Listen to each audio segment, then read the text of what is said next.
मतदान हेउछि प्रत्येक साबालकर गणतांत्रिक अधिकार।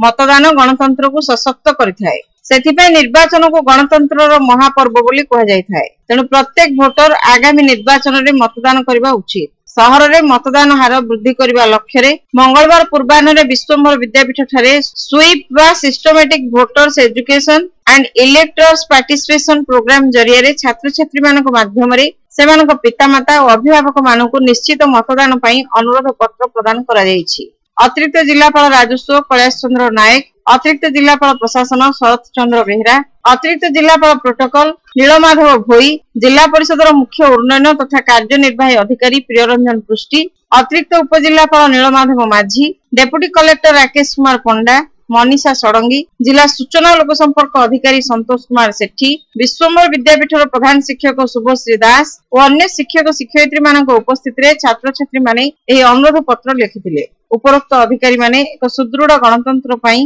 प्रत्येक भोट मूल्यवान और प्रत्येक भोटर आगामी निर्वाचन रे निश्चित भावे मतदान करबा को अनुरोध करथिले। छात्र छात्री माने सेमानक पितामाता और अभिभावक मानक मतदान दिन निज निज बूथ रे निश्चय मतदान करिवार आवश्यकता नहीं प्रवर्ताइबा उचित। एही अवसर रे पिला माने गणतंत्र रे मतदान रा आवश्यकता को उपलब्धि करी पितामाता और अभिभावक उद्देश्य रे चिठी लिखि मतदान पई अनुरोध करथिले।